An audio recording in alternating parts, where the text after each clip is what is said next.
ഇന്നത്തെ ഇന്ത്യൻ പശ്ചാത്തലത്തിൽ എല്ലാ ഇന്ത്യക്കാരെയും വ്യത്യസ്ത രാഷ്ട്രീയ പാർട്ടികളിൽപ്പെട്ടവർ, മതങ്ങളിൽപ്പെട്ടവർ, മതങ്ങളിൽ പെടാത്തവർ ഉൾപ്പെടെയുള്ള എല്ലാ ഇന്ത്യക്കാരെയും പൊതുവായി ഉത്കണ്ഠപ്പെടുത്തുന്ന ഒരു മൗലികമായ പ്രശ്നം. ഞാൻ അതിന് പേരിടാൻ ശ്രമിക്കുന്നത് പേരിടാൻ കഴിയാത്ത ഒരു പേടി എന്നാണ്. പേരിടാൻ കഴിയാത്ത ഒരു പേടിയാണ് സത്യത്തിൽ ഇന്നെല്ലാ ഇന്ത്യക്കാരെയും, അവർ വിവിധ പാർട്ടികളിൽപ്പെട്ടവരാവാം, ഒരു പാർട്ടിയിൽ പെടാത്തവരുമാകാം, അവരെ ആകെ ഭയപ്പെടുത്തുന്നത്. ഈ അടുത്ത ദിവസം കേരളത്തിൽ ഒരു ടെലിവിഷൻ ചാനലിന്റെ സംവാദത്തിൽ നിന്ന് ഞാൻ കേട്ട ഒരു വാക്ക്, പലതരം വാക്കുകൾ നമ്മൾ പലപ്പോഴായി കേൾക്കാറുണ്ട്. അതിൽ പലതിനോട് നമുക്ക് യോജിപ്പുണ്ടാവില്ല, ചിലതിനോട് യോജിപ്പുണ്ടാവും. ചില വാക്ക് വേണ്ടിയിരുന്നോ എന്ന് നമ്മൾ ആലോചിക്കും. പക്ഷെ ഇത് അതിൽ നിന്നൊക്കെ വ്യത്യസ്തമാണ്. ഞാൻ കേട്ട വാക്ക് ഇതാണ്: ഞങ്ങളുടെ വീട്ടിലേക്ക് വരണ്ട. ഇതെന്നെ വല്ലാതെ ഭയപ്പെടുത്തുകയാണ് ഉണ്ടായത്. ഞങ്ങളുടെ വീട്ടിലേക്ക് വരണ്ട എന്ന് 2017 കേരളത്തിൽ നിന്ന് ഉയർന്നു വരാൻ പാടുള്ളൊരു വാക്കല്ലത്. കാരണം കേരളീയ സമൂഹം എന്ന് പറയുന്നത് നമുക്കറിയാം, നവോത്ഥാനത്തിലൂടെ ഈ നോവലിന്റെ, രാമനുണ്ണിയുടെ നോവലിന്റെ ഏറ്റവും പ്രധാനപ്പെട്ട ഒരു ആവിഷ്കാരമായി ഞാൻ കാണുന്നത് അത് കേരളത്തിന്റെ നവോത്ഥാനത്തെ, നമുക്ക് ഉറപ്പിച്ച് പറയാം, കേരളത്തിന്റെ നവോത്ഥാനത്തെ നമ്മുടെ ജീവിതത്തിന്റെ ഭൂമിയും ആകാശവുമാക്കി മാറ്റി തീർക്കാൻ, നമ്മുടെ ജീവിതം തന്നെയാക്കി തീർക്കാൻ നടത്തിയ വലിയൊരു സർഗശ്രമമാണ് സത്യത്തിൽ ഈ നോവൽ. അതുകൊണ്ട് കേരളത്തിന്റെ നവോത്ഥാനത്തിന്റെ ചുരുക്കം എന്ന് പറയുന്നത് അടച്ച വാതിലുകളെല്ലാം അത് വലിച്ചു തുറന്നു എന്നുള്ളതാണ്.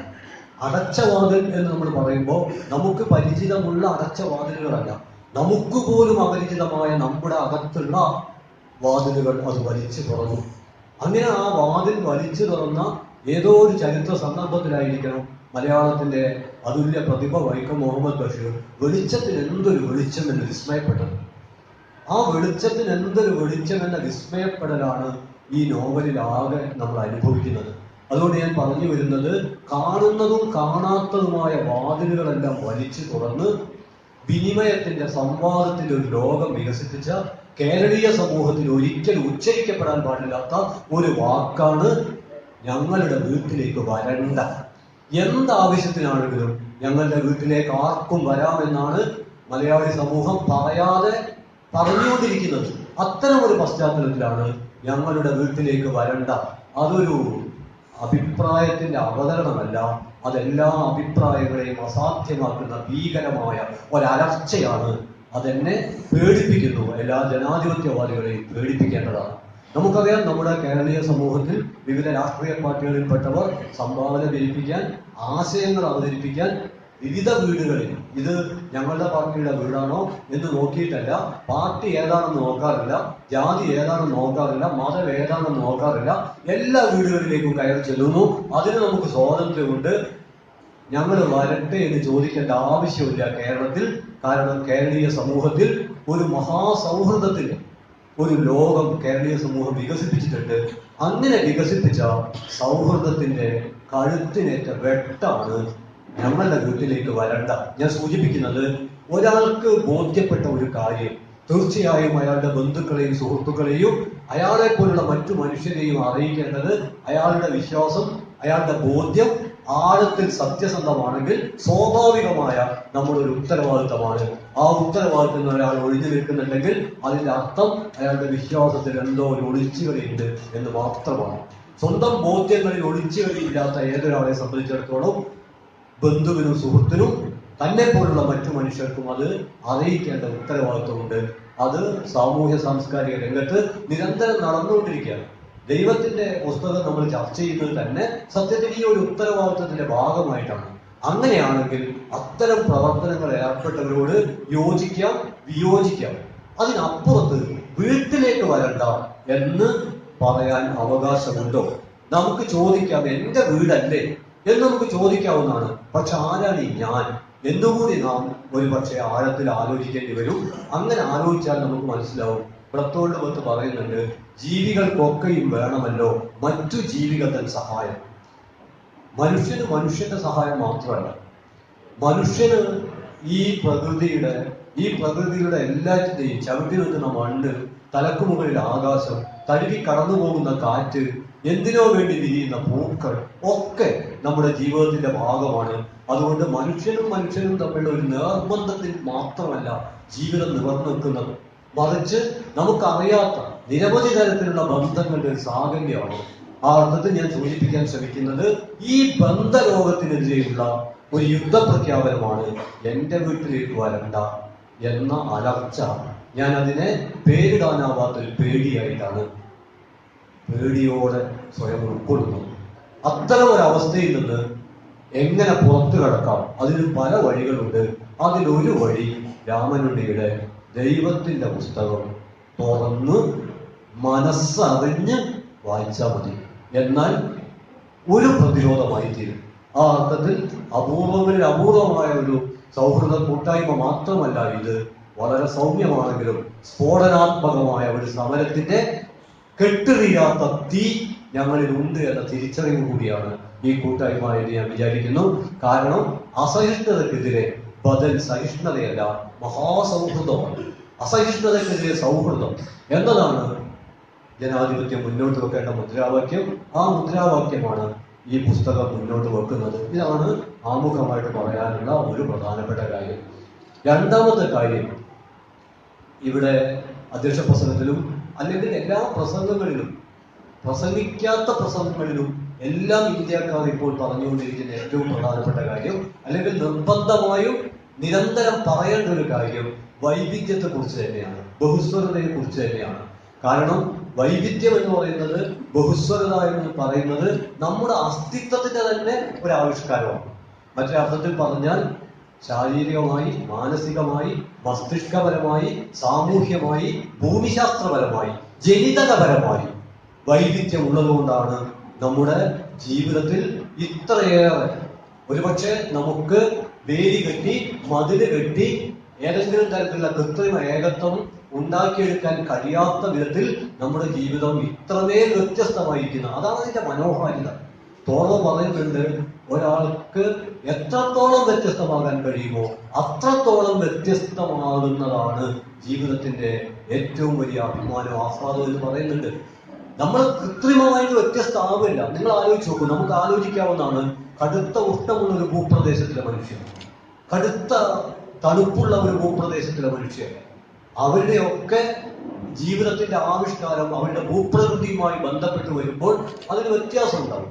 ഭാഷയില്, അഭിരുചിയില്, വിശ്വാസത്തില്, എല്ലാറ്റിലും. ഇനി അതിനൊക്കെ അപ്പുറത്ത് ജനിതകമായ നിരവധി സവിശേഷതകളുണ്ട്, അതും വ്യത്യസ്തതയ്ക്ക് കാരണമാകും. ഈ തരത്തിലുള്ള വ്യത്യസ്തതകളെ മുഴുവൻ ഇല്ലാതാക്കാനുള്ള ഒരു ശ്രമം, അത് അസ്തിത്വത്തെ തന്നെ ഇല്ലാതാക്കാനുള്ള ഒരു ശ്രമമാണ്. അത് നടന്നുകൊണ്ടിരിക്കുന്ന ഒരു പശ്ചാത്തലത്തിലാണ് ഈ പുസ്തകത്തിന്റെ പ്രത്യേകതയായി ഞാൻ തിരിച്ചറിയുന്നത്.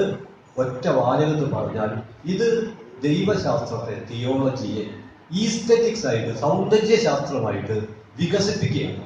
വെട്ടി എഴുതുകയല്ല, തിരുത്തി എഴുതുകയല്ല, മറിച്ച് വികസിപ്പിക്കുകയാണ്. ഒരു പക്ഷേ വളരെ പ്രയാസകരമായ ഒരു സാംസ്കാരിക പ്രവർത്തനമാണ് ദൈവശാസ്ത്രത്തെ സൗന്ദര്യശാസ്ത്രമാക്കി വികസിപ്പിക്കുക എന്നുള്ളത്. നമുക്കറിയാം, നമ്മുടെ ജീവിതത്തിൽ വ്യത്യസ്തതകളെ വിരോധങ്ങളാക്കാനാണ് ഫാസിസ്റ്റ് ആശയങ്ങൾ ശ്രമിക്കുന്നത്. എന്നാൽ വിരോധങ്ങളെ വ്യത്യസ്തതകളാക്കി തീർക്കുക എന്നുള്ളതാണ് സൗന്ദര്യശാസ്ത്രത്തിന്റെ ദൗത്യം. ഞാൻ ആവർത്തിക്കുന്നു, വ്യത്യസ്തതകളെ വിരോധങ്ങളാക്കുകയാണ്. അങ്ങനെ മനുഷ്യ ജീവിതത്തിന് മനോഹാരിത നൽകുന്ന ബഹുസ്വരതകളെ അത് സംഹരിക്കാനാണ് വലതുപക്ഷം ഫാസിസം ശ്രമിക്കുന്നതെങ്കിൽ ജനാധിപത്യ സൗന്ദര്യശാസ്ത്രം ശ്രമിക്കുന്നത് യഥാർത്ഥത്തിലുള്ള വിരോധങ്ങളെ പോലും വിരോധങ്ങളല്ലാതാക്കി തീർക്കാൻ, വിരോധങ്ങളെ വ്യത്യസ്തതകൾ മാത്രമാക്കി തീർക്കാനുള്ള ഒരു ശ്രമമാണ്. അതായത് അഭിപ്രായ വ്യത്യാസം, വിയോജിപ്പ് എന്നിവ പുലർത്തുന്നവർക്ക് പോലും അത് പുലർത്തിക്കൊണ്ട് തന്നെ സൗഹൃദത്തിൽ കഴിയാൻ സാധ്യമാണ് എന്നതാണ് ഒരു ജനാധിപത്യ സൗന്ദര്യശാസ്ത്ര സമീപനം. അവിടെയാണ് ഈ പുസ്തകം വേറിട്ട് നിൽക്കുന്നത് എന്ന് ഞാൻ വിചാരിക്കുന്നു. അതിൽ ഇന്ന് വലിയ പ്രസക്തിയുണ്ട്. അതായത് ദൈവശാസ്ത്രത്തെ ഇപ്പോ ഉദാഹരണമായിട്ട് പറഞ്ഞാൽ, മഹാത്മാഗാന്ധി പറഞ്ഞു ദൈവം സത്യമാണ് എന്ന് അദ്ദേഹം പറഞ്ഞു. തീർച്ചയായിട്ടും അത് ദൈവശാസ്ത്രപരമായ വലിയ സംവാദ സാധ്യതയുള്ള ഒരു കാര്യമാണ്. അദ്ദേഹം പറഞ്ഞത് ദൈവം സത്യമാണ്. എന്നാൽ അദ്ദേഹം രണ്ടാമത്തെ ഘട്ടത്തിൽ പറഞ്ഞു സത്യം ദൈവമാണ്. തീർച്ചയായിട്ടും ആദ്യത്തേത് ദൈവശാസ്ത്രപരമാണെങ്കിൽ രണ്ടാമത്തേത് സൗന്ദര്യശാസ്ത്രപരമാണ്. സൗന്ദര്യശാസ്ത്രത്തിനും ദൈവശാസ്ത്രത്തിനും ഇടയിൽ വെള്ളം കലക്കാത്ത തരത്തിൽ ഉള്ള വേർപിടലുണ്ടോ ഇല്ലയോ എന്നുള്ളത് മറ്റൊരു സംവാദ വിഷയമാണ്. പക്ഷെ ഞാൻ സൂചിപ്പിക്കാൻ ശ്രമിക്കുന്നത്, രാമനുണ്ണി ഈ പുസ്തകത്തിൽ ചെയ്യാൻ ശ്രമിക്കുന്നത്, അല്ലെങ്കിൽ ഈ പുസ്തകത്തിന്റെ വായനാനുഭവം എന്ന അർത്ഥത്തിൽ ഇന്നത്തെ ഇന്ത്യൻ പശ്ചാത്തലത്തിൽ പരിശോധിക്കുമ്പോൾ നമുക്ക് മനസ്സിലാക്കാൻ പറ്റും, ഇത് സൗഹൃദത്തിന്റെ, സ്നേഹത്തിന്റെ, ഒത്തുചേരലിന്റെ ഒക്കെ വലിയൊരു ഭാഗമാണ്. ഒരുമയുടെ, ഐക്യത്തിന്റെ ഒരു സന്ദേശമാണ്. കുറെ കൂടി സൂക്ഷ്മമായിട്ട് പറഞ്ഞാൽ മതസൗഹാർദ്ദത്തിന്റെ ഒരു അനുഭൂതിയാണ് അദ്ദേഹം ആവിഷ്കരിക്കാൻ ശ്രമിക്കുന്നത്. മതസൗഹാർദ്ദത്തെ കുറിച്ചുള്ള പ്രാഥമികമായ അറിവുകളല്ല, അതിന് നമുക്ക് ഒരു പഞ്ഞവുമില്ല. എന്നാൽ മതസൗഹാർദ്ദം എന്നത് ഒരു അനുഭൂതിയായിട്ട് എങ്ങനെ മാറും, അതാണ് ഏറ്റവും പ്രധാനം. അറിവ് കൊണ്ട് നമുക്ക് തീർച്ചയായിട്ടും കരുത്ത് ഉണ്ടാവും, പക്ഷേ അറിവുകൊണ്ട് മാത്രം ഒന്നിനെ പ്രതിരോധിക്കാൻ പറ്റില്ല. പ്രതിരോധിക്കാൻ കഴിയണമെങ്കിൽ അറിവ് അനുഭൂതിയായി തീരണം. അങ്ങനെ അനുഭൂതിയായി പരിണമിച്ച മതസൗഹാർദ്ദ സംബന്ധിയായ അറിവുകളാണ് ഈ പുസ്തകത്തെ വേറിട്ട് നിർത്തുന്നത് എന്നാണ് ഞാൻ സൂചിപ്പിക്കുന്നത്. പ്രവാചകനെ കുറിച്ച് പുസ്തകത്തിൽ ഒരു പ്രയോഗമുണ്ട്. ആ പ്രയോഗം ഈ പുസ്തകത്തിലെ യാദൃച്ഛികമെന്ന് തോന്നാവുന്ന എന്നാൽ യാദൃച്ഛികമല്ലാത്ത ഒരു പ്രയോഗമാണ്. അത് ഇങ്ങനെയാണ്: വെളിച്ചങ്ങളെല്ലാം കൂടി ഒന്നിച്ചങ്ങ് ആർത്തു. മലയാളത്തിലെ അപൂർവമായ ഒരു വാക്യമായി ഞാൻ അതിനെ ആദരവോടെ കാണുന്നു. വെളിച്ചങ്ങളായ വെളിച്ചങ്ങളെല്ലാം ഒന്നിച്ചങ്ങ് ആർത്തു. സ്വരങ്ങളില്ലാതെ, വ്യഞ്ജനങ്ങളില്ലാതെ, ഭാഷയില്ലാതെ വെളിച്ചങ്ങളെല്ലാം കൂടി ഒന്നിച്ചങ്ങ് ആർത്തു. ഈ ഒറ്റ വാക്യത്തിൽ തീർച്ചയായിട്ടും ഈ പുസ്തകത്തിലൂടെ രാമനുണ്ണി മുന്നോട്ട് വെക്കാൻ ശ്രമിക്കുന്ന ഒരു ആശയം, രാമനുണ്ണി മുന്നോട്ട് വെക്കാൻ എന്നൊക്കെ പറയുമ്പോൾ സാഹിത്യ വിമർശനത്തിന്റെ ഒരു കാഴ്ചപ്പാടിൽ അതിൽ മൗലികമായൊരു ന്യൂനതയുണ്ട്. ആ അർത്ഥത്തിൽ അതൊരു ന്യൂനീകരണമാണ് എൻ്റെ പ്രസ്താവന. കാരണം എഴുത്തുകാരെ കേന്ദ്രീകരിച്ചുകൊണ്ടുള്ള ഒരു വായന നമ്മുടെ കാലഘട്ടത്തിൽ കാലഹരണപ്പെട്ട് കഴിഞ്ഞിട്ടുണ്ട്. എങ്കിൽ തന്നെ ഞാൻ സൗകര്യത്തിന് വേണ്ടി മാത്രമാണ്, ഞാൻ ആ വായന അംഗീകരിക്കുന്ന ഒരാളല്ല. എഴുത്തു കേന്ദ്രിതമായ ഒരു വായന എന്നല്ലാതെ എഴുത്തുകാരെ ഒരു അധികാര കേന്ദ്രമാക്കി അവര് പറയുന്നതാണ് കൃതിയെ സംബന്ധിക്കുന്ന ആ അവസാനത്തെ കാര്യം എന്ന് കരുതുന്ന, എഴുത്തധികാരത്തിന് അപ്പം കൊടുക്കുന്ന ഒരു വായനയോട് പൊരുത്തപ്പെടാത്തത് കൊണ്ട് എഴുത്ത് എന്നത് തന്നെയാണ് പ്രസക്തം.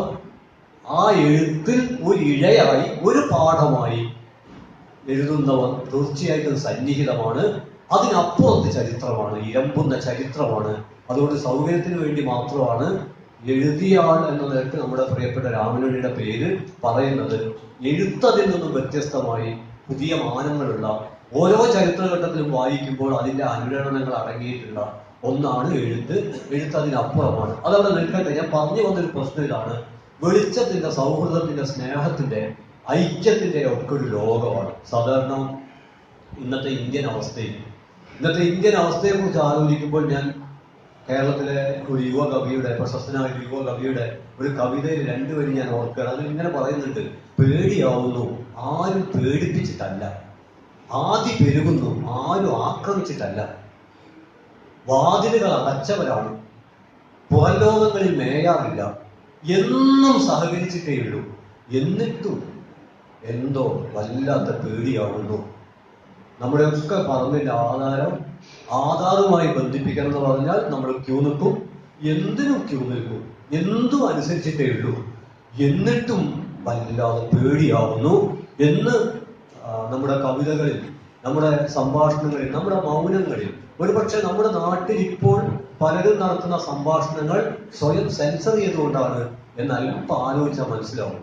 അതായത് മുമ്പ് കഥ, കവിത, നോവൽ, നാടകം, സിനിമയിലൊക്കെയാണ് സെൻസർഷിപ്പ് ഉണ്ടായിരുന്നെങ്കിൽ ഇപ്പൊ രണ്ട് വീട്ടുകാർ തമ്മിൽ, തൊട്ടടുത്തുള്ള രണ്ട് വീട്ടുകാർ തമ്മിൽ സംസാരിക്കുമ്പോൾ അവർ തന്നെ തങ്ങളുടെ സംഭാഷണങ്ങളെ സെൻസർഷിപ്പിന് വിധേയമാക്കുകയാണ്. ഇത് പറയാമോ? മുമ്പൊക്കെ സൗഹൃദത്തിൽ എന്തും പറയാവുന്ന അവസ്ഥയായിരുന്നു, ഒരു പരിമിതി ഉണ്ടായിരുന്നില്ല. എന്നാൽ സൗഹൃദങ്ങളിൽ പോലും അറിയാത്ത സെൻസർഷിപ്പുകൾ കടന്നു വരുന്നു. അതുകൊണ്ടാണ് ഞാൻ തുടക്കത്തിൽ പറഞ്ഞത്, ഒരു പക്ഷേ അസംബന്ധ നാടകമാണ് യുജീൻ അയനസ്കോയുടെ Amedee or how to get rid of it. 1954 ഈ നാടകം എഴുതുന്നത്. തീർച്ചയായിട്ടും രണ്ടാം ലോക മഹായുദ്ധത്തിന്റെ പശ്ചാത്തലത്തിൽ എഴുതപ്പെട്ട ഒരു എപ്പിസോഡ് നാടകമാണ്, അസംബന്ധ നാടകമാണ് യുജീൻ ഐനസ്കോയുടെ Amedee or how to get rid of it. How to get rid of it എന്നുള്ളത് വളരെ പ്രധാനമാണ്. ഈ പേടിയെ എങ്ങനെ ഒഴിച്ചുവിടാം, എങ്ങനെ അതിനെ പുറത്താക്കാം. അമേധി എന്ന അദ്ദേഹത്തിന്റെ നാടകത്തിൽ 2 പേരാണ്, ഭാര്യയും ഭർത്താവും. വേറെ പുറമേ ആരുമില്ല. ഒരു വീട്ടിൽ 2 പേർ, ഭാര്യയും ഭർത്താവും. ഭർത്താവിന്റെ ജോലി എഴുത്താണ്, കൊല്ലത്തിൽ 2 വരിയാണ് എഴുതുക. ഭാര്യയുടെ ജോലി ടെലിഫോൺ ഓപ്പറേറ്റ് ചെയ്തുകൊണ്ടിരിക്കുകയാണ്. എന്തിനാന്ന് അറിഞ്ഞുകൂടാ, അവരാ ജോലി ചെയ്തുകൊണ്ടിരിക്കുകയാണ്. പക്ഷെ അവരെ അനുഭവിക്കുന്ന പ്രശ്നം എന്താണെന്ന് പറഞ്ഞാൽ, അവരുടെ വീട്ടിൽ ഒരു ശവമുണ്ട്, ഒരു മൃതദേഹമുണ്ട്. അത് എവിടുന്നാ വന്നതെന്ന് അവർക്ക് അറിയില്ല. മാത്രമല്ല, ആ മൃതദേഹം വളർന്നുകൊണ്ടിരിക്കുകയാണ്, വളരുന്ന മൃതദേഹം. മാത്രമല്ല, കിടപ്പുമുറിയിൽ നിന്ന് ജോലി ചെയ്യുന്ന മുറിയിലേക്ക് ഒരു കാല് നീണ്ടെത്തിയിരിക്കുന്നു. ശ്രദ്ധിക്കണം, ഒരു കാലാണ് നീണ്ടത്. നമ്മൾ വളരുമ്പോൾ, ജീവിക്കുമ്പോൾ വളരുമ്പോൾ ആ വളർച്ചയ്ക്ക് ഒരു അനുപാതമുണ്ട്, ഒരു റേഷ്യോ ഉണ്ട്. എന്നാൽ ഈ മൃതദേഹം വളരുന്നത് റേഷ്യോ തെറ്റിച്ചാണ്, അനുപാതരഹിതമായ വളർച്ചയാണ്. അത് വല്ലാതെ ഭീതി ഉണ്ടാക്കുന്നുണ്ട്. തീർച്ചയായിട്ടും ഈ മൃതദേഹം എല്ലാ ജീർണതകളുടെയും ഒരു രൂപകം എന്ന അർത്ഥത്തിൽ നമുക്ക് തിരിച്ചറിയാൻ കഴിയും. അതുപോലെ ഇന്ത്യൻ ജീവിതത്തിൽ എല്ലാ ജീർണതകളുടേതുമായ ഒരു മഹാരൂപകം എന്ന അർത്ഥത്തിൽ പേരിട്ട് വിളിക്കാനാവാത്ത ഒരു പേടി നമ്മെ തുറച്ചു നോക്കുന്ന ഒരു പശ്ചാത്തലത്തിൽ ഞാൻ വീണ്ടും ആവർത്തിക്കുന്നു, ഈ പുസ്തകം നമുക്ക് സ്വസ്ഥത നൽകും, സാന്ത്വനം നൽകും, സൗഹൃദം നൽകും. താരതമ്യത്തിന് ഈ വിധത്തിൽ നമ്മുടെ ജീവിതത്തിൽ താഴും തളിരുമണിഞ്ഞ് പൂത്ത് സുഗന്ധം പരത്തി നമ്മയൊക്കെ ചേർത്ത് പിടിക്കാൻ ആവുന്ന ഒരു അന്തരീക്ഷം ഉൽപ്പാദിപ്പിക്കാനാവുമോ എന്ന് നമ്മൾ അത്ഭുതപ്പെടും. നമ്മൾ ഓർക്കണം, ഇന്ത്യൻ നവോത്ഥാനത്തിന്റെ പിതാവ് എന്ന് പറയുന്ന രാജാറാം മോഹൻ റോയാണ് താരതമ്യ മതശാസ്ത്രം, വിവിധ മതങ്ങൾ തമ്മിൽ താരതമ്യം ചെയ്തുകൊണ്ട് ആ മതങ്ങളിലെ സൗഹൃദത്തിന്റെയും സ്നേഹത്തിന്റെയും ആശയങ്ങളെ കൂട്ടിച്ചേർത്ത് മതസൗഹാർദ്ദത്തെ കുറിച്ചുള്ള ഏറ്റവും ഉദാത്തമായ കാഴ്ചപ്പാട് ഉയർത്തുന്നതിൽ പ്രധാനി രാജാറാം മോഹൻ റോയാണ്. അദ്ദേഹം അറബി ഭാഷയും പേർഷ്യൻ ഭാഷയും സംസ്കൃതവും എല്ലാം ആധികാരികമായി പഠിച്ചിട്ടാണ് മത താരതമ്യം. നമ്മൾ തർക്കത്തിനും തമ്മിലടിക്കുന്നതിനും ഊർജം പകരുന്ന വലതുപക്ഷ ആശയങ്ങളുടെ ഇടയിൽ നിന്ന് താരതമ്യത്തിന്, സൗഹൃദവും സ്നേഹവും ഉണ്ടാക്കുന്ന തരത്തിലുള്ള താരതമ്യങ്ങളുടെ ഒരു ലോകം അടിയിൽ നിന്ന് കെട്ടിപ്പടുക്കേണ്ടതുണ്ട്. അത് നമ്മൾ 2017 പുതുതായി തുടങ്ങേണ്ട കാര്യമല്ല. അത് ഇന്ത്യയിൽ പല ഘട്ടങ്ങളിലായി തുടങ്ങിയിട്ടുണ്ട്. ഒരുപക്ഷെ മതത്തെക്കുറിച്ച് പ്രത്യക്ഷമായിട്ടല്ലെങ്കിലും ജനാധിപത്യത്തെക്കുറിച്ചുള്ള ഏറ്റവും ഹൃദ്യമായ ആദ്യത്തെ അവതരണം എന്ന് തന്നെ പറയാം. അത് ഇന്ത്യയിലെ കീഴാള തത്വചിന്തകനായ ശ്രീ ബുദ്ധന്റേതാണ്. അദ്ദേഹം പറഞ്ഞത് ബഹുജന ഹിതായ ബഹുജന സുഖായ. ജനാധിപത്യത്തിൽ ഇതിനേക്കാൾ കൃത്യമായ ഒരു നിർവചനം, ഇതിനേക്കാൾ ഗംഭീരമായ ഒരു നിർവചനം നൽകപ്പെട്ടിട്ടില്ല. ബഹുജന ഹിതായ ബഹുജന സുഖായ. ഞാൻ പറഞ്ഞു വരുന്നത് ബുദ്ധനിൽ നിന്ന് ആരംഭിക്കുന്ന, ബുദ്ധനെ അടിസ്ഥാനമാക്കാനുള്ള മൗലികമായ കാരണം ബുദ്ധൻ മൈത്രിയുടെ മഹാതത്വം അവതരിപ്പിച്ച ആളാണ്. മൈത്രി എന്നൊരാശയം, അതിന്റെ മഹാതത്വം ബുദ്ധൻ അവതരിപ്പിക്കുന്നുണ്ട്. മാത്രമല്ല, ബുദ്ധനോട് ചോദിക്കുന്നത് ഏറ്റവും വലിയ അത്ഭുതം എന്താണ്? ഒരുപക്ഷെ ഇന്ത്യൻ തത്വചിന്തയിൽ അത്ഭുതം പോയിട്ടുള്ള ഒരു പ്രതിരോധകരമായ പങ്കുണ്ട്. അതാണ് സ്വാഗത പ്രസംഗത്തിലൊക്കെ പറഞ്ഞ ഇന്നത്തെ റാം റഹീമിൽ എത്തി നിൽക്കുന്നത്. അത്ഭുതം പോയിച്ചൊരു പങ്കുണ്ട് ഇന്ത്യൻ തത്വചിന്തയിൽ. അത് ആളുകളെ വേർക്കാൻ, അമ്പരപ്പിക്കാൻ ഒക്കെ ഉപയോഗിച്ചിട്ടുണ്ട്. ആ ഒരു പശ്ചാത്തലത്തിലാണ് ബുദ്ധനോട് ചോദ്യം, ഏറ്റവും വലിയ അത്ഭുതം എന്താണ്? ബുദ്ധൻ പറഞ്ഞു, സന്മാർഗനിഷ്ഠമായ ജീവിതത്തോളം വലിയൊരു അത്ഭുതം വേറെ ഇല്ല എന്ന് ബുദ്ധൻ ഉറപ്പിച്ചു പറയാൻ കഴിയും. അല്ലാതെ വെള്ളത്തിന്റെ മുകളിലൂടെ നടക്കുന്നില്ല. അപ്പോഴാണ് ശ്രീരാമകൃഷ്ണ പരമഹംസൻ പറഞ്ഞത്, 12 കൊല്ലം ഒരു ശിഷ്യനെ കാണാനില്ല, 12 കൊല്ലം കഴിഞ്ഞാൽ തിരിച്ചു വന്നു. അദ്ദേഹം പറഞ്ഞു, ഗുരു, എനിക്ക് ഇങ്ങനെ ഒരു സിദ്ധി ലഭിച്ചിട്ടുണ്ട്. ഇനി രാത്രി 12 മണിക്കോ മറ്റോ പുഴയിൽ പ്രയാസാവുകയാണെങ്കിൽ ഈ സിദ്ധി ഉപയോഗിച്ച് നമുക്ക് കടവ് കടക്കാം എന്ന് പറഞ്ഞപ്പോൾ ശ്രീരാമകൃഷ്ണ പരമഹംസൻ കൈയടിച്ചുകൊണ്ട്, അപ്പൊ അപ്പുറത്ത് ഒരു കൂക്ക് കേട്ടു. അയാൾ പറഞ്ഞു, ഇത്രയല്ലേ ഉള്ളൂ കാര്യം, എന്റെ 12 കൊല്ലം നിനക്ക് നഷ്ടപ്പെട്ടു പോവുകയാണ് ഉണ്ടായത് എന്ന് ശ്രീരാമകൃഷ്ണ പരമഹംസർ തന്റെ മഹാസിദ്ധി നേടിയ ശിഷ്യനെ പരിഹസിച്ചു എന്ന് പറയാൻ പാടില്ല. കാരണം ശ്രീരാമകൃഷ്ണ പരമഹംസർക്ക് ആരെയും പരിഹസിക്കേണ്ടതില്ലല്ലോ. അതുകൊണ്ട് ഞാൻ സൂചിപ്പിക്കുന്ന പ്രശ്നം ഇതാണ്, വളരെ കൃത്യമായും ബുദ്ധനാണ് ഇന്ത്യൻ തത്വചിന്തയിൽ ഇവിടുത്തെ മേൽക്കോയ്മ തത്വചിന്തകൾക്കെതിരെ മാനവികമായ തത്വചിന്തയുടെ ഒരു ബദൽ മുന്നോട്ട് വെച്ചത്. ആ കാലം മുതൽ രൂപപ്പെട്ടു വന്ന ഒരു ജനാധിപത്യ ആശയത്തിന്റെ തുടർച്ചയിലാണ് നമ്മുടെ നവോത്ഥാനവും അതുപോലെ തന്നെ നമ്മുടെ ഭക്തി പ്രസ്ഥാനങ്ങളും ഒക്കെ മുന്നോട്ട് വന്നത്. ദൈവത്തിന്റെ പുസ്തകം സത്യത്തിൽ അതിൻ്റെ ഒരു തുടർച്ചയാണ്. അതായത് ഭക്തിപ്രസ്ഥാനത്തിന്റെയും നവോത്ഥാനത്തിന്റെയും ജനാധിപത്യ കാഴ്ചപ്പാടുകളുടെയും ഒരു തുടർച്ച എന്ന അർത്ഥത്തിലാണ് ഈ പുസ്തകം പ്രസക്തമാകുന്നത്. ഞാൻ നേരത്തെ പറഞ്ഞു, ഒരുമയെ കുറിച്ച് പറയുമ്പോൾ കൂടുതൽ വിശദീകരിക്കേണ്ടതില്ല. നമ്മുടെ കാലത്ത് അധികാര കേന്ദ്രങ്ങളിൽ നിന്ന് പോലും വരുന്ന അലർച്ചകൾ, ആജ്ഞകൾ, അവരുടെ അഭിപ്രായങ്ങൾ, പ്രസ്താവനകൾ, ഇതൊക്കെ പരിശോധിച്ചു കഴിഞ്ഞാൽ, മാത്രമല്ല നമ്മുടെ കാലത്ത് ഓരോ തരത്തിലുള്ള പരികൽപ്പനക്കും സംഭവിച്ചിട്ടുള്ള അപകടം, ഇതൊക്കെ പരിശോധിച്ചു കഴിഞ്ഞാൽ നമുക്ക് മനസ്സിലാവും ഐക്യം, ഒരുമ എന്നുള്ളത് വെല്ലുവിളിക്കപ്പെടുകയാണ്. അത് വെല്ലുവിളിക്കാൻ എന്തൊക്കെ തരത്തിലുള്ള കൃത്രിമമായ വാദമുഖങ്ങൾ അവതരിപ്പിക്കാമോ അതൊക്കെ ചെയ്തുകൊണ്ടിരിക്കുകയാണ്. ഇപ്പൊ നമ്മൾ കേരളത്തിൽ നിന്ന് സംസാരിക്കുമ്പോൾ ഞാൻ രാജാറാം മോഹൻ റോയെ കുറിച്ച് പറഞ്ഞു. കേരളത്തിൽ നമ്മൾ ശ്രീനാരായണ ഗുരുവിലേക്ക് വരുമ്പോൾ ശ്രീനാരായണ ഗുരു ഉൾപ്പെടെയുള്ള ആളുകൾ അവതരിപ്പിച്ച ആശയം, ഒരു കാര്യം കൂടി നമ്മൾ ഒരുപക്ഷെ വേണ്ടത്ര ശ്രദ്ധിക്കാതെ പോകുന്ന ഒരു കാര്യം എന്ന അർത്ഥത്തിൽ ഞാൻ പറയാൻ ശ്രമിക്കുന്നത്, ആലുവയിൽ അദ്വൈതാശ്രമത്തിൽ എഴുതി വെച്ച ആ ചെറിയ വാക്യം ഉണ്ടല്ലോ, അറിയാനും അറിയിക്കാനും വേണ്ടിയല്ല, ജയിക്കാനും വാദിക്കാനും ജയിക്കാനും വേണ്ടിയല്ല, അറിയാനും മനസ്സിലാക്കാനും വേണ്ടിയാണ്. ഇത് സത്യത്തിൽ ആലുവയിൽ അദ്വൈതാശ്രമത്തിൽ ശ്രീനാരായണ ഗുരു പതിവ് പോലെ എഴുതി വെച്ചൊരു വാക്യമാണെന്നാണ് നമ്മൾ സാധാരണ വിചാരിച്ചു പോയിരുന്നത്. അങ്ങനെ അല്ല. അത് നമ്മുടെ തത്വചിന്തയിലെ മേൽക്കോയ്മക്കെതിരെയുള്ള ഒരു വലിയ വിയോജനക്കുറിപ്പായിരുന്നു. നമ്മുടെ തത്വചിന്തയിൽ തർക്കിക്കുക, തോൽപ്പിക്കുക എന്നൊരു രീതിശാസ്ത്രം നിലനിന്നിരുന്നു. ആ രീതിശാസ്ത്രത്തിനെതിരെ ശ്രീനാരായണ ഗുരു നടത്തിയ ഏറ്റവും ഗംഭീരമായ പ്രതിരോധമാണത്. നമ്മൾ ചരിത്രത്തിൽ നിന്ന് വായിക്കാത്തതുകൊണ്ട്, അതായത് സവിശേഷമായ ഒരു ചരിത്ര സന്ദർഭത്തോട് ശ്രീനാരായണ ഗുരു നടത്തിയ സമരോത്സുകമായ ഈ ഒരു ആവിഷ്കാരത്തെ ആ ചരിത്ര സന്ദർഭം കിഴിച്ചു വായിച്ചാൽ ആർക്കും കയ്യക്ഷരം നന്നാക്കാൻ കോപ്പി എഴുതാവുന്ന ഒരു വാക്യമായിട്ടേ അത് തോന്നുള്ളൂ. ഇത് കയ്യക്ഷരം നന്നാക്കാൻ കോപ്പി എഴുതാൻ വേണ്ടി ഗുരു നിർദ്ദേശിച്ചൊരു വാക്യമല്ല, വാദിക്കാനും ജയിക്കാനും അല്ല എന്നാണ്. ഇവിടെ വിദണ്ഡവാദങ്ങൾ ഉന്നയിച്ചുകൊണ്ട് ഇവിടുത്തെ അടിസ്ഥാന ജനതയെ ജീവിതത്തിന്റെ കേന്ദ്രത്തിൽ നിന്ന് ജ്ഞാനവർദ്ധനത്തിലൂടെ പുറമ്പോക്കിലേക്ക് തള്ളിവിട്ടിട്ടുണ്ട്. അതിനെതിരെയുള്ള പ്രതിരോധമാണ് ശ്രീനാരായണ ഗുരു നടത്തിയത്. സൗമ്യമെങ്കിലും സ്ഫോടനാത്മകമായിരുന്നു ആ ചെറിയ പ്രയോഗം എന്നാണ് ഞാൻ ചൂണ്ടിക്കാണിക്കുന്നത്. അതുപോലെ രാമനുണ്ണിയുടെ പുസ്തകവും വളരെ സൗമ്യമാണ്, സ്നേഹപൂർവമാണ്, പക്ഷെ അതിനൊരു സമരമുണ്ട്. ആ സമരം തിരിച്ചറിയുക എന്നതാണ് ഇന്നത്തെ കാലത്ത് ഏറ്റവും അനിവാര്യമായിട്ടുള്ളത്. ആ സമരം രാമനുണ്ണി നിർവഹിക്കുന്നത് തീർച്ചയായും ഞാൻ കരുതുന്നത് ഒരു കവിതയിലൂടെയാണ്. ഇതൊരു നോവലാണ്. നോവൽ എന്ന അർത്ഥത്തിൽ തന്നെ ഒരു പ്രത്യേക ഗണമാണ്. പക്ഷെ ഇതൊരു പ്രത്യേക ഗണമായിരിക്കെ തന്നെ സൗന്ദര്യശാസ്ത്രത്തിന്റെ കാഴ്ചപ്പാടിൽ നോവലും നാടകവും സിനിമയും ചെറുകഥയും എല്ലാം പൊതുവിൽ കവിത എന്ന് തന്നെ വിളിക്കാമെന്ന് ഞാൻ വിചാരിക്കുന്നു. കാരണം അതിന് അടിസ്ഥാനപരമായ ഒരു കാരണമായി ഞാൻ കാണുന്നത് നെസസിറ്റി ഓഫ് ആർട്ട് എന്ന ഏണസ്റ്റ് ഫിഷറുടെ പുസ്തകത്തിൽ ഏണസ്റ്റ് ഫിഷർ കലക്ക് നൽകുന്ന ഒരു നിർവചനമാണ്. അത് നോവലിനും നാടകത്തിനും കവിതയ്ക്കും ഒക്കെ ബാധകമാണ്. ഏണസ്റ്റ് ഫിഷർ പറയുന്നുണ്ട്, man wants to be more than himself. Man wants to be more than himself എന്നൊരു വാചകമാണ്. He wants to be the whole എന്ന് അടുത്തും പറയുന്നുണ്ട്. മോർ ദാൻ ഹിംസെൽഫ്, തന്നേക്കാൾ ഒരു മനുഷ്യൻ, ഒരു സമൂഹം സ്വന്തം പരിമിതികളെ സാധ്യതകളായി തെറ്റിദ്ധരിക്കുന്ന അവസ്ഥയാണ് ആ വ്യക്തിക്കും സമൂഹത്തിനും സംഭവിക്കാവുന്ന സാംസ്കാരിക മരണം. സ്വന്തം പരിമിതികളെ സാധ്യതകളായി തെറ്റിദ്ധരിക്കുമ്പോൾ സാംസ്കാരിക മരണം സംഭവിക്കും. എന്നാൽ സ്വന്തം പരിമിതികളെ സാധ്യതകളാക്കി തീർക്കാനുള്ള നിരന്തര പ്രയത്നം, അതിന് വേണമെങ്കിൽ പരിമിതി ആദ്യം തിരിച്ചറിയണം. പരിമിതി തിരിച്ചറിയുന്നില്ലെങ്കിൽ അത് പരിഹരിക്കാൻ പറ്റില്ല.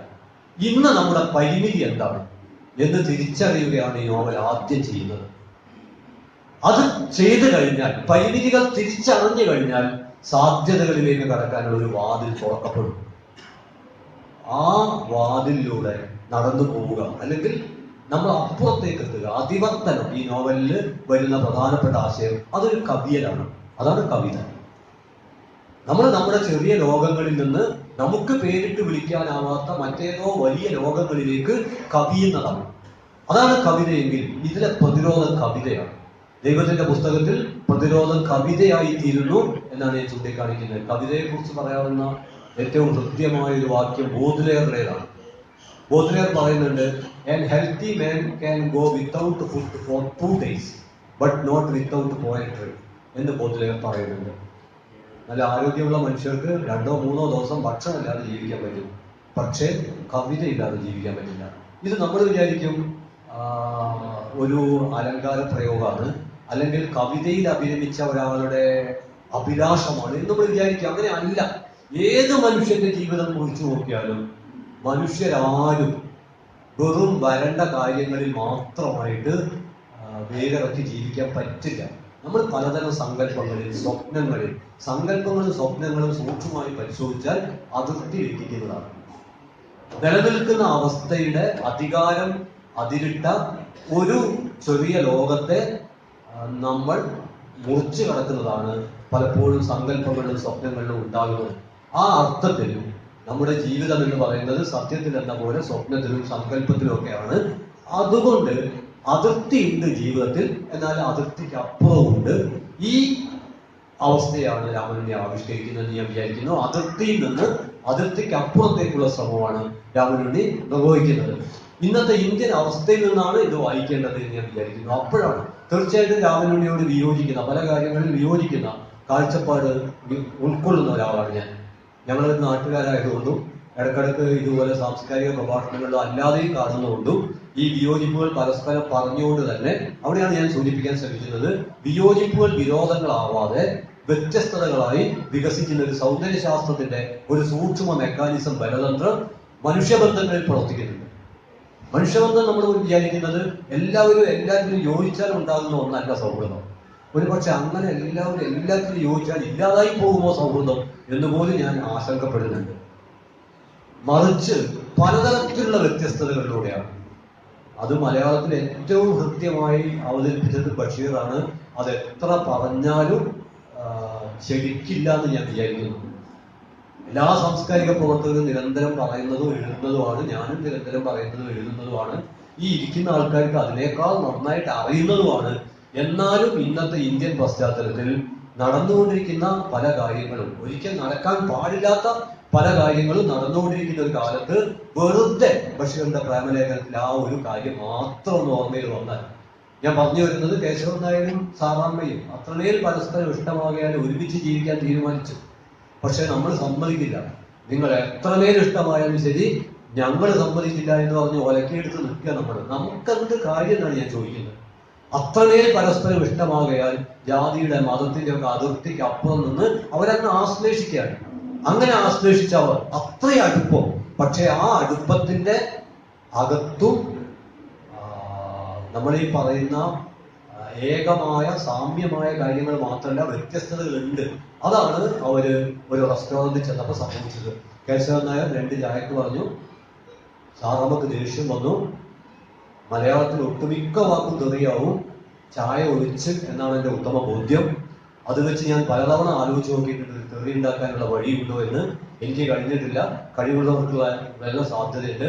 ബാക്കി എല്ലാം മിക്കവാറും സന്ദർഭത്തിൽ തെറിയാക്കാൻ പാകത്തിൽ ഇങ്ങനെ നിൽക്കുകയാണ്. നിങ്ങൾ എന്താ തെറിയാക്കാത്തതെന്നാണ് വാക്ക് ചോദിക്കുന്നത്, ചില വാക്കൊക്കെ. പക്ഷെ ചായക്ക് ആ വിധം തെറിയാവാനാവില്ല എന്നാണ് ഞാൻ നോക്കിയത്. ഞാൻ പരീക്ഷിച്ചത് എനിക്ക് ബോധ്യമായത്.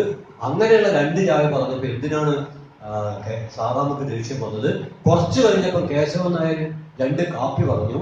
അല്ല, കുറച്ചു കഴിഞ്ഞപ്പോൾ സാറാമ്മ 2 കാപ്പിക്ക് പറഞ്ഞു. അപ്പം കേശവൻ നായർക്കും ദേഷ്യം വന്നു. ഇനിയാണ് ഏറ്റവും പ്രധാനം. അത് വായനയുടെ, മൗനത്തിന്റെ, ധ്യാനത്തിന്റെ, ചിന്തയുടെ ലോകമാണ്. ദേഷ്യം വന്നെങ്കിലും കുറച്ചു സമയം കേശവൻ നായരും കുറച്ചു സമയം സാറാമ്മയും ചിന്തിച്ചു, മൗനത്തിൽ, ധ്യാനത്തിലായി. അപ്പം കേശവൻ നായർ പതുക്കെ പറഞ്ഞു, എനിക്കൊരു ചായ. അപ്പം സാറാമ്മയും പറഞ്ഞു, എനിക്കൊരു കാപ്പി. ബഷീറിന്റെ മനോഹരമായ പ്രയോഗമുണ്ട്. കേശവൻ നായർ ചായയും കുടിച്ചു, സാറാമ്മ കാപ്പിയും കുടിച്ചു. പിറ്റേന്നും പതിവ് പോലെ സൂര്യൻ ഉദിച്ചു. മതനിരപേക്ഷതയുടെ ആ സൂര്യനെ ഉദിക്കാൻ അനുവദിക്കില്ല എന്നാണ് ഇന്ത്യൻ സർക്കാർ ഔദ്യോഗികമായി ഉത്തരവിറക്കിയിരിക്കുന്നത് എന്നതാണ് ഇന്ന് ഏറ്റവും നടുക്കമുണ്ടാക്കുന്ന വസ്തുത. എന്നാൽ ആ സൂര്യൻ ഉദിക്കുക തന്നെ ചെയ്യും എന്നതാണ് ഇന്ത്യൻ ജീവിതത്തിന്റെ, ലോക ജീവിതത്തിന്റെ ഉറപ്പ് എന്നുകൂടി നാം കൂട്ടിച്ചേർക്കേണ്ടതുണ്ട്. എന്തുകൊണ്ട് അത് ഉദിക്കും?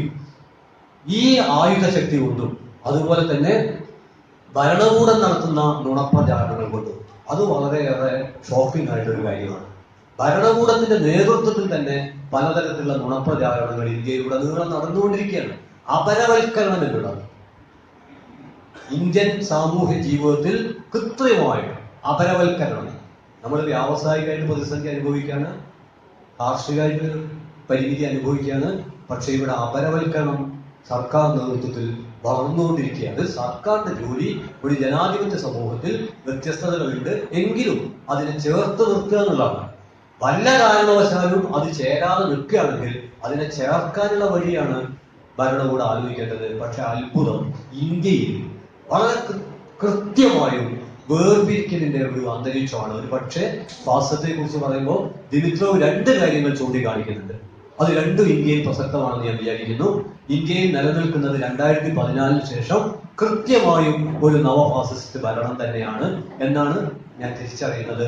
ദിമിത്രോവ് പറയുന്നത് ഫാസിസത്തെ കുറിച്ചുള്ള രണ്ട് കാര്യങ്ങളിൽ, ഒന്ന് ഫൈനാൻസ് മൂലധനത്തിന്റെ നഗ്നമായ ഏകാധിപത്യം തന്നെയാണ് ഫാസിസം.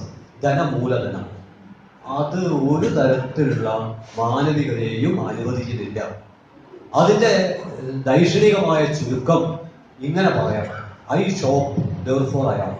പഴയ I think therefore I am അല്ല ഡെക്കാർട്ടിന്റെ, അതിന് പകരം I shop therefore I am. അതായത് ധനമൂലധനത്തിന് ഒരു മതമുണ്ട്. അത് ഹിന്ദു മതമോ ഇസ്ലാം മതമോ ക്രിസ്തു മതമോ അല്ല, അത് സംവാദമല്ല, അത് സൗഹൃദമല്ല. ആ മതം എന്ന് പറയുന്നത് കൺസ്യൂമറിസമാണ്.